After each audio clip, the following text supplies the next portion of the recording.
Story 1. This is an update to the third story title. Husband dying of cancer caught his wife on camera cheating with business partner. TLDR. Got a terminal illness diagnosis and found out my so was cheating when I came home early to break the news. TW. Terminal illness. Significant other caught in action. First, I want to thank you all for all your support. It really has helped. I have read all of your comments and it has given me a lot to think about. I am going to give some general information to help clarify my situation. Sarah and I were very young when we had the twins. They were a surprise but always wanted. So, the twins are in their 40s and the grandkids are all teens and older. Christmas is a week-long affair every year. We spend Christmas through New Year on the farm. We go cut down a tree after everyone arrives. We decorate, cook, play, and celebrate as a family. Sarah and Steve have been a part of this tradition since I bought the farm. I remained steadfast in not telling anyone until after the new year. If I told Sarah, she would not be able to keep it in. I don't want to place Steve in a position to lie to his wife. I want the kids and grandkids to enjoy the week. We will have plenty of time to cry and prepare in a few weeks. Jane's presence this week will just be a small detail in the long run. Really, I don't care about her anywhere near the rest of the family. The finances are very interesting. Jane and I met and were married after we both were very established in our job and wealth. She had a good job with a great pension. She also had 2 inheritances that were in a trust. We agreed early on that we were both comfortable, and we would not disclose to each other our entire worth by her insistence. We also have a prenup where any property or trust that predate the marriage and any income from those resources are not considered marital property. Again, on her insistence. Now I have provided both properties. I purchased the travel, food, and fuel. Basically, I support her 100%. Her income and wealth is spent by her on herself. She purchased her car, clothes, personal travel, and cosmetic surgery. She is a very beautiful woman on the outside but has shown she is very ugly inside. A few days after I got my diagnosis, I announced my retirement from the non-profit. Now knowing what I know, I noticed Jane was a bit uncomfortable. I can guess why. I will be around more often. So, tomorrow is my last day of work. Now I will be focusing on spending time with the family. I gave the camera server info to my lawyer and gave him access from his office. So, I don't know if they had activities again, but I would assume yes. Again, I don't care at this point. I know who I am and what is my worth, and AP is a big step down.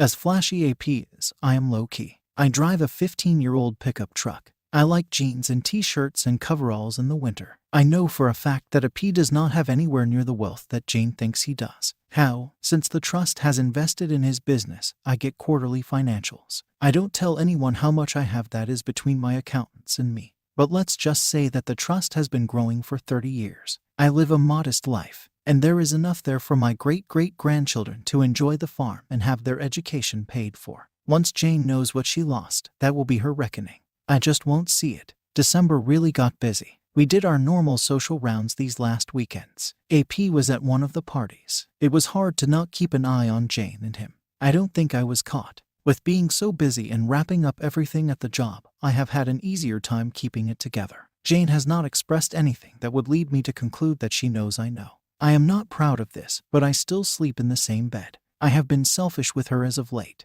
I feel like I am using her, but she has apparently been using me for at least the better part of this year. I am not as honorable as many of you have made me out to be. I hate this small amount of deceit. So don't worry about Jane getting everything, because she will not. The trust is in great hands. I have detailed instructions on how it is to be managed. Thanks to the comments, I have made plans in case my health turns for the worse sooner than I want, or if I pass unexpectedly. I have also made plans to have in-home care when it is needed. Jane will not be my caregiver. If I become incapacitated, the lawyer will tell Sarah, Steve, and the kids. Jane will be blocked from me. All important papers, valuables, and whatnots have been moved to a safe location.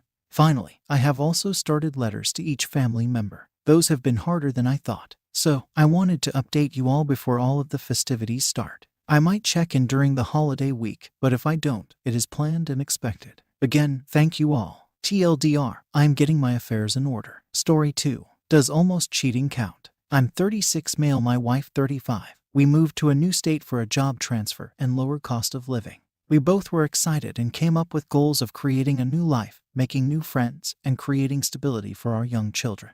The pandemic hit, and we got really close to our neighbors and hung out at each other's houses. One couple went through a divorce rather quickly. That couple lived next door. The neighbor's wife moved far away, but at the couples hung out at his house all the time. He was an excellent cook and had a pretty nice spread in the backyard. One night me and this neighbor, we will call him Jim, were smoking a cigar with one of his old military friends. They began exchanging stories of how they would sleep with married women on base. I got uncomfortable and made an excuse to leave. This raised my suspicions because Jim and my wife would text from time to time, usually making plans for us all to hang out. My wife would also ask questions about Jim's love life. Whether it was right or wrong, I began to snoop. Couldn't find anything on her phone or emails, so I stopped. Over a year later, my wife found religion and told me to stop hanging out with Jim because he didn't live a clean life. I agreed because she was right. Jim wasn't the best influence. My wife went on a trip with her high school friends, which I was happy to pay for because our plans on making fiends didn't really work out. During her trip, I found a diary entry in which she expressed her attraction to this guy, that she didn't care about potential fallout of making her move on him. The entry was dated back to when we all started hanging out. Still, I confronted her about this because of all the signs. She said nothing happened. Then I found pictures of his Johnson on her phone and a text that wrote, "My husband will be out of town next week. Will you be around?" I confronted her again. She claimed it was over and that she wasn't going through with it. Mind you, I was going out of town for a close family member's funeral. I started recording her while I was away. She confesses that she didn't cheat but was going to. She apologized and tried to make up for it. Then she went back to barely putting out and her normal moody behavior. Is it cheating if she didn't actually cheat and only didn't go through with it because I confronted her 5 minutes 7 days before she has planning to? She told me to move on and that it was only virtual. She is cold every time I bring up the subject. I feel like I can move on but not that fast. Does almost cheating count? Reader comment. It's one thing to have thoughts about an attractive man and even write them in your diary. I don't object to that. It's another to have his Johnson on your phone and actual plans to meet up with him. I would suspect that they probably did do this at least once. I would tell her and I would get STD test. You might consider if you want to stay with your wife. She doesn't sound like a pleasant person in general, and if she's this far along on cheating with Johnson pics and plans, she's going to actually do this at some point. My guess is she got religion right after she cheated. So many religious people are such phonies. LOL. Talk to a lawyer, consider your options. I wouldn't want to be with someone I would feel this way about, and she doesn't seem to be very remorseful at all. Have you seen red flags with her in the past before you even moved her that you may have neglected or not wanted to see? Be prepared, son. Original poster. Started seeing red flags the first summer of the pandemic. It stopped when I took her sick mother in and started when her mom moved with her brother. Before the pandemic and the 15 years prior, she never once lied or did anything shady. She used to be a type A rule follower. I think she got tired of being a good girl when her mom got sick. Who knows? Reader comment. Getting tired of being good girl is not uncommon. Their worldview is that they give their all to everybody else, but they never get anything back. Then along comes a guy that makes a move on her. Not necessarily an obvious move, more often just attention, flattery, things to start an emotional connection. And often these guys specifically target married women because they're only competing with one other guy, the old hat husband. Suddenly the fantasies start. Guy gets more attractive, and he pushes the line more and more, and she justifies each boundary being crossed more and more. And then, when there is opportunity, the emotional affair becomes a physical affair. And while she's fantasizing about some new fantastic connection, she's trading no strings attached sex to keep the attention validation going. And NSA sex is the kind where she does things for a P that she won't with her husband. Original poster. This is the most spot-on comment yet. Yes, that's exactly it. Totally in line with what read in their text transcripts and the progressive line crossing. Thank you for the validation as well. Reader comment. It doesn't even matter if she actually effed him or not. She wanted to. She planned to. She wrote about not even caring if she got caught. She flirted and gladly got DICK pics. That is enough of a breach of trust. That is indeed cheating. Full stop. But I'll bet she already effed HM and she's trickle-truthing you.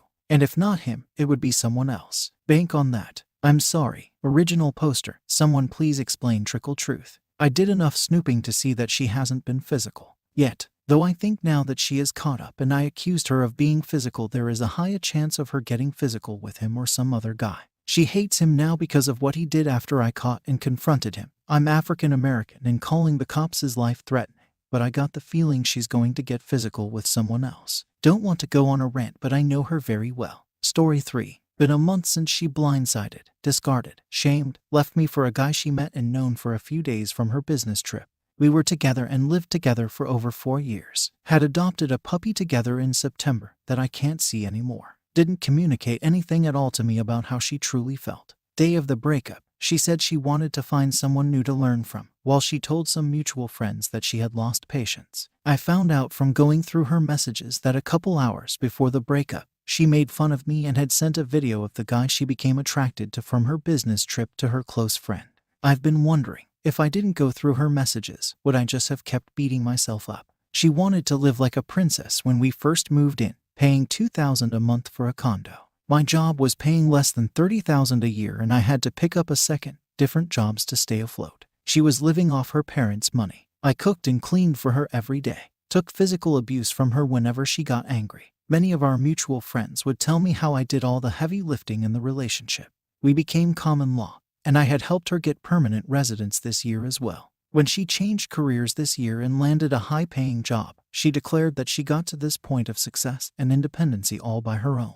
Yet, little does she realize, she's had so many people help her with interviews, building connections, networking, and emotional support from her friends and me. Now I'm alone, 4 years with nothing to show other than marks from being stepped on all over. Rock bottom, at the lowest point in life. Had I not been getting treatment, I would have offed myself weeks ago. Hopefully, if anyone reads this, you'll acknowledge the red flags, set boundaries, communicate and take action early to avoid being in this kind of situation. Happy holidays. Reader comment. You are better off without someone like that in your life. Do yourself a favor, go completely no contact. Block her on social media, and block her number. If she tries to reach out to you, ignore it. And above all, don't reach out to her. Count yourself lucky that the only thing you wasted was time. It could have been much worse. Find yourself a new partner and carry on with your life living it for you and stop dwelling on her drama and toxicity. She's gone from you and good riddance. Original poster, thank you for the support. I'm really glad that we didn't end up getting married as I've read many devastating stories involving ownership of property